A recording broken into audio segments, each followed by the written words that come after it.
Selanjutnya kita masuk ke agenda berikutnya, yaitu Industrial Simposia kedua dari PT Abbott Point of Care. Kepada PT Abbott Point of Care kami persilakan, waktunya adalah 20 menit. Baik, terima kasih Dr. Firza untuk waktu yang diberikan kepada kami, Abbott Divisi Point of Care. Assalamualaikum warahmatullahi wabarakatuh. Om Swastiastu, Namo Buddhaya, Salam, dan salam sejahtera untuk para guru besar, profesor, Bapak Ibu, dokter sekalian, dan juga para hadirin yang terhormat. Perkenalkan, saya Jimmy Simanjuntak, saya adalah representatif dari Abbott Point of Care yang ada di Indonesia. Di kesempatan yang baik ini juga kami dari Abbott Point of Care mengucapkan banyak terima kasih kepada segenap pengurus PDS Patlin Pusat dan juga kepada segenap panitia atas terselenggaranya acara yang baik ini. Materi kita hari ini sangat menarik, di mana judul dari materi di sesi ini adalah Management of Point of Care Testing in Rumah Sakit Umum Pendidikan Dr. Sarjito. Sedangkan pematerinya sendiri adalah Dr. Ira Puspitawati. Sebelumnya izinkan saya, Bapak Ibu, untuk menyampaikan kurikulum CV singkat dari Dr. Ira Puspitawati. Saat ini Dr. Ira berdomisili di Banguntapan Bantul, Daerah Istimewa Yogyakarta. Untuk riwayat pendidikannya, Dr. Ira menempuh pendidikan S1 di Fakultas Kedokteran FK UGM dan lulus pada tahun 2001. Kemudian melanjutkan pendidikan profesi dokter di universitas yang sama dan lulus pada tahun 2003. Kemudian melanjutkan lagi pendidikan S2 di bidang kedokteran tropis Fakultas Pascasarjana FK UGM dan lulus pada tahun 2006. Kemudian melanjutkan lagi pendidikan spesialis di bidang PPDS Patologi Klinik FK UGM dan lulus pada tahun 2010. Kemudian untuk pendidikan subspesialis, Dr. Ira menempuh bidang nefrologi di Fakultas Kedokteran Universitas Diponegoro, Semarang dan lulus pada tahun 2016. Saat ini Dr. Ira memiliki tanggung jawab. Yang pertama, saat ini Dr. Ira bertanggung jawab sebagai Ketua KSM Patologi Klinik dan Kedokteran Laboratorium di Rumah Sakit Umum Pendidikan Dr. Sarjito. Kemudian tanggung jawab yang berikutnya adalah sebagai Kepala Pelayanan Patologi Klinik Rumah Sakit Umum Umum Pendidikan Dr. Sarjito. Demikianlah CV singkat dari Dr. Ira Puspitawati. Dan berikutnya marilah kita mendengarkan pemaparan materi yang akan dibawakan oleh Dr. Ira. Untuk waktu dan layar kami persilahkan kepada Dr. Ira. Baik, terima kasih kepada panitia yang telah memberikan kesempatan kepada saya, demikian juga dengan PT Abbott Indonesia yang telah memberikan kesempatan kepada saya untuk sedikit berbagi terkait dengan Point of Care Testing Management di Rumah Sakit Umum Pusat Dr. Sarjito, Yogyakarta. Perkenalkan, saya Ira. Berikut adalah disclaimer dari presentasi ini. Baik, kita langsung saja bahwa Point of Care Testing, kita sering sudah mendengar istilah tersebut, merupakan suatu pemeriksaan yang dilakukan di dekat pasien dan hasilnya langsung dapat digunakan oleh dokter atau klinisi untuk manajemen pasien. POCT ini biasanya dilakukan oleh petugas non-laboratorium, bisa dokter, perawat, asisten perawat, atau petugas lain non-laboratorium. Dan Point of Care Testing ini lokasinya adalah di luar laboratorium sentral. Jadi dia bisa berada di ruang isolasi, di poliklinik, bahkan bisa ditempatkan di ambulan. Dan salah satu kemanfaatan dari Point of Care Testing ini adalah untuk mengurangi turnaround time. Kita tahu bahwa pemeriksaan yang dengan melakukan POCT itu tidak harus melalui pemeriksaan atau alur laboratorium yang biasa, yaitu tidak harus diantar ke lab, melalui proses preparasi, pemeriksaan, kemudian verifikasi sampai hasil teronline. Tetapi hanya melalui 3 tahapan, yaitu pengambilan sampel, pemeriksaan, dan interpretasi dari hasil tersebut. Sehingga kemanfaatan POCT kita tahu yang pertama adalah efisiensi, yaitu mengefisiensikan proses atau flow dari pemeriksaan. Yang kedua adalah percepatan diagnosis dan tata laksana klinis. Karena beberapa penyakit itu membutuhkan kecepatan diagnosis. Dan ketiga adalah bisa memperluas kapasitas pemeriksaan, contohnya untuk monitoring, self monitoring pada pasien-pasien yang DM untuk self monitoring glukosa. Kemudian juga POCT ini bermanfaat untuk menjaga stabilitas dari spesimen. Salah satunya adalah untuk pemeriksaan analisis gas darah yang sangat rentan untuk terpengaruh banyak faktor, maka pengadaan POCT ini akan sangat membantu untuk mengendalikan faktor-faktor yang bisa berpengaruh terhadap stabilitas dari sampel. Kemudian juga POCT bermanfaat untuk penyederhanaan proses dan yang jelas bisa bermanfaat untuk meningkatkan outcome pasien karena hasil bisa didapatkan dalam waktu yang lebih cepat sehingga dapat segera digunakan untuk tata laksana klinis. Adapun tantangan dari POCT, karena POCT ini letaknya di luar dari laboratorium sentral, sehingga kita tidak mungkin bisa memantau secara detail. Sehingga banyak sekali tantangan baik dari pra-analitik, analitik, maupun post-analitik. Beberapa di antaranya yaitu pra-analitik misalnya, tidak adanya instruksi khusus terkait dengan pengambilan sampel, kemudian juga kurangnya sosialisasi terkait faktor-faktor yang bisa berpengaruh terhadap faktor analitik, kemudian juga kurangnya informasi terkait dengan operator POCT. Untuk tahap analitik, kita tahu bahwa kadang juga minimal, yaitu training untuk operator dan juga asesmen kompetensi dari user POCT. Kemudian tidak terpantaunya kualitas kontrol dan juga seringkali tidak ada jejak identifikasi terkait dengan pelaksanaan POCT, baik siapa yang melaksanakan maupun terkait report dari hasil tersebut. Dan dari post analitik memang tahapannya yaitu keterbatasannya yaitu memang untuk pelaporan. Kita sangat merasakan ini yaitu pada saat kita akan akreditasi, ketika kita diminta melaporkan berapa sih pemeriksaan POCT ada di rumah sakit, ini sangat kesulitan karena hasil-hasil sangat tidak bisa dipantau ketika POCT tersebut tidak terkoneksi. Demikian juga tidak adanya koneksi dengan suatu LAS atau HIS ini menyebabkan juga kita tidak bisa mendapatkan hasil secara cepat dan terintegrasi. Sehingga boleh dikatakan bahwa salah satu faktor challenge dari POCT adalah terkait dengan dokumentasi, baik dari dokumentasi permintaan lab, dokumentasi hasil, identifikasi operator, maupun pelaksanaan QC. Sehingga memang diperlukan suatu sistem khusus yang akan mampu mengakomodir data-data dari device POCT tersebut, kemudian mengkoneksikannya dengan HIS atau LAS. Salah satunya adalah HQ ini yang merupakan digunakan untuk alat iStat.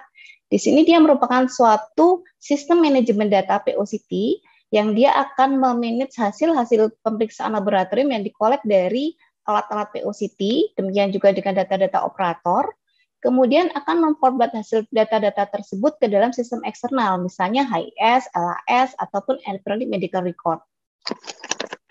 Ya, dari skema ini kita lihat bahwa sistem HQ ini, info HQ ini akan menerima data dari alat, di mana data hasil, kemudian dia akan mentransfer data tersebut ke LAS atau HIS.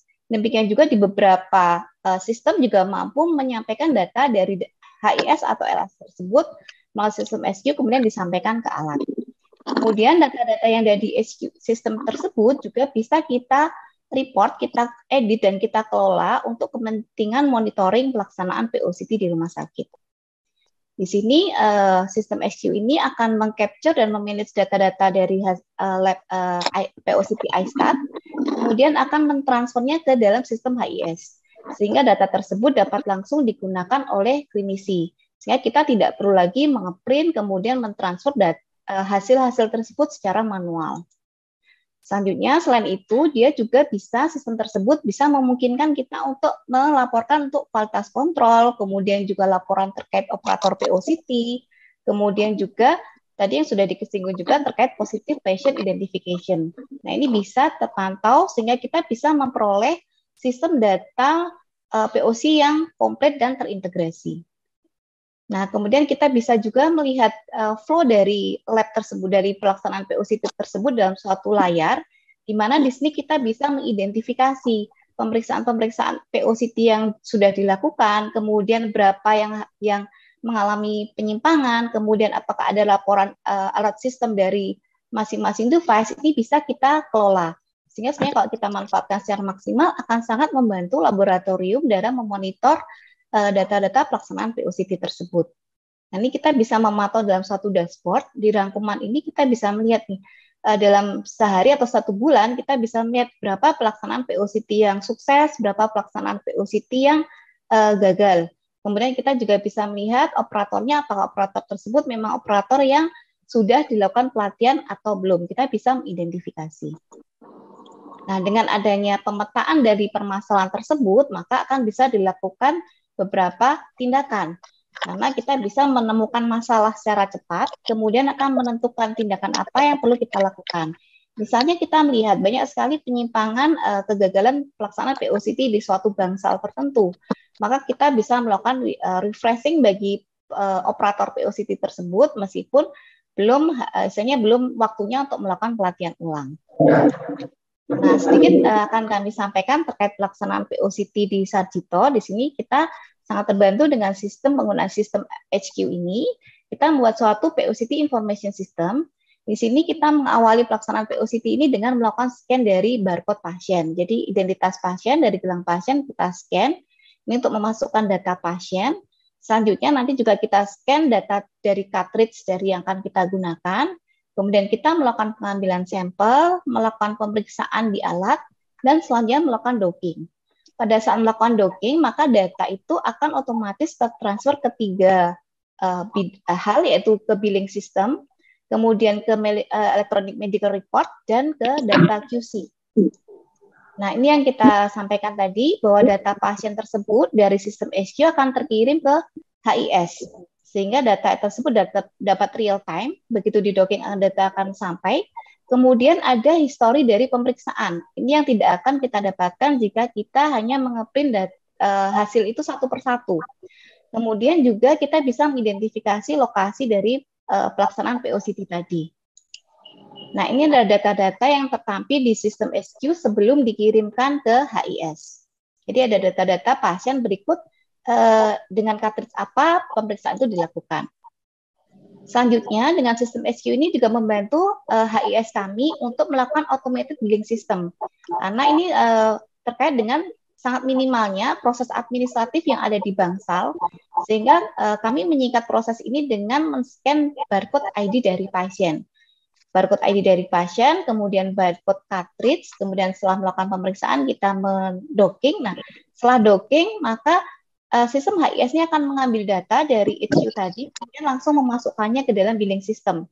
Jadi di dalam billing system tadi otomatis akan masuk data-data pasien tersebut, karena ini adalah data medical record, kemudian juga sekaligus data pemeriksaan apa yang dilakukan. Sehingga ini cukup praktis, dan saya tidak perlu melakukan billing terlebih dahulu sebelum melakukan pemeriksaan. Nah, selanjutnya, sistem SQ ini juga bermanfaat untuk manajemen kualitas kontrol. Karena kami bisa memantau pelaksanaan kualitas kontrol dari masing-masing alat POCT yang tersebar. Di sini kita bisa menilai misalnya di lokasi tertentu, apakah pelaksanaan QC tadi berjalan dengan baik, dan apakah itu gagal atau berhasil bisa kita pantau. Baik itu dengan simulator maupun dengan liquid QC bisa kita pantau dan kita evaluasi.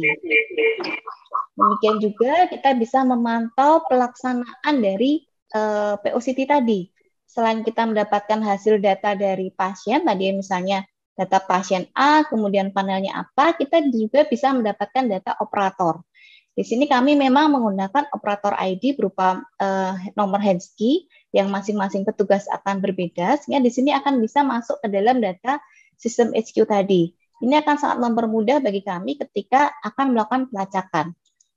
Nah, ini adalah terkait dengan sistem operator tadi. Ini sebenarnya juga bisa dikoneksikan dengan terkait dengan misalnya expired lisensi dari pemeriksa atau operator POCT. Ini bisa sekaligus dikelola dan dikombinasikan sehingga kita bisa mengevaluasi, oh operator tadi sebenarnya sudah harus dilatih, operator tadi sudah expired izinnya, dan seterusnya. Nah, selanjutnya kita juga mengevaluasi jika terjadi kesalahan. Jadi ketika data-data tadinya bermasalah, hasil pemeriksaan tadi bermasalah, maka di sistem SQ ini juga sekaligus melaporkan quality check dari hasil.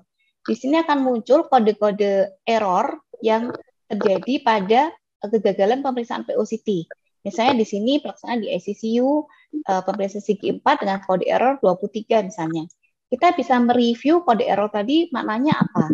Sehingga dari sini kita bisa melakukan tindak lanjut secara cepat, misalnya misalnya kode errornya itu terkait dengan alat, apakah kode error itu terkait dengan teknik pemeriksaan, ini bisa kita identifikasi dan kemudian kita lakukan tindak lanjut. Dan di sini kita bisa melihat rangkuman tadi, ini contoh tampilan data, kita bisa melihat report dari data-data hasil yang out of range, kemudian kegagalan QC, kemudian juga operator yang expired izinnya atau lisensinya, karena memang saat ini mungkin tidak sesering sebelum pandemi, sehingga ini mungkin sangat berisiko untuk terjadinya expired pada izin operator. Kemudian juga terkait dengan alert dari device itu sendiri. Nah, ini bisa terpantau di sistem tersebut. Dan kita bisa memantau dari dashboard ini. Jadi dari dashboard ini kita bisa mendapatkan rangkuman, misalnya dalam 1 bulan ada berapa pelaksanaan POCT ini yang sukses, ada berapa yang gagal, dan ada berapa yang bermasalah. Termasuk tadi identifikasi terkait dengan operator tadi. Ini akan sangat membantu bagi laboratorium untuk melakukan controlling pelaksanaan POCT yang ada di lab-lab atau di satelit tadi. Sehingga dari evaluasi tadi kita bisa memantau hasil pasien, kemudian juga alert management, misalnya terkait dengan kode error, baik dari device, dari user, maupun hasil-hasil QC yang keluar, atau hasil yang out of range, itu bisa kita identifikasi. Kemudian juga bisa bermanfaat untuk manajemen logistik sebenarnya. Dan juga untuk manajemen device, misalnya ada device yang tidak terkoneksi, ada device yang bermasalah, itu bisa kita identifikasi. Demikian juga dengan manajemen dari operator tadi, ini bisa kita manage dari sistem ini. Nah, manfaatnya dengan adanya manajemen data POCT yang terkoneksi, maka kita akan bisa mendapatkan data yang komplit dan terintegrasi. Ini sangat penting karena kalau data-data POCT tadi tersebar dan kita tidak mungkin memantau satu persatu, maka itu akan menimbulkan justru suatu kerugian. Sehingga kita harus melakukan evaluasi terkait dengan implementasi POCT ini, seberapa efisien dan bagaimana terkait dengan quality assurance dari POCT tersebut. Jadi sebagai simpulan bahwa POCT ini merupakan suatu solusi bagi pemeriksaan laboratorium yang cepat dan akurat, di mana dengan adanya POCT yang berlokasi di luar laboratorium sentral, tentunya kualitas manajemen datanya harus kita jamin. Dan dalam sistem SQ ini akan sangat membantu, info SQ ini akan membantu manajemen data POCT, seperti manajemen hasil pasien, manajemen dari data pasien, kualitas kontrol, kemudian alert system, dan juga terkait dengan logistik. Baik, mungkin itu berikut yang bisa saya sampaikan. Terima kasih. Saya cukupkan sekian. Wassalamualaikum warahmatullahi wabarakatuh.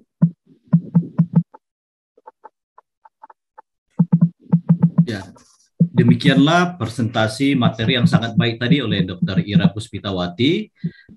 Dan nanti jika Bapak Ibu para peserta ada pertanyaan terkait dengan materi yang dibawakan oleh Dr. Ira, para hadirin boleh menghubungi saya, Jimmy Simanjuntak, di alamat email jimmy.pardamian@ebert.com dengan nomor handphone 08 111 58 11196, atau dengan Pak Muhammad Unis Badri dari PT Transmedik Indonesia yang adalah distributor resmi kita, di alamat email muhammad.badri@transmedicgroup.com, dan juga dapat dihubungi juga via nomor handphone di 0813 820 73531.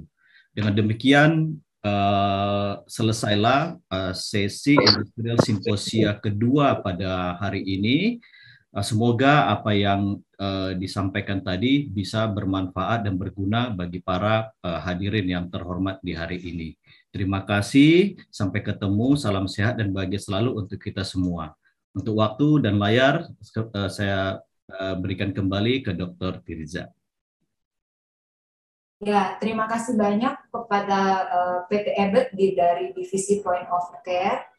Saat ini kita akan istirahat, makan siang, dan sholat Jumat kepada seluruh peserta. Jangan lupa untuk mengunjungi virtual booth untuk mendapatkan undian door prize yang akan diundi esok hari. Kita akan bertemu kembali di jam 1 siang. Terima kasih.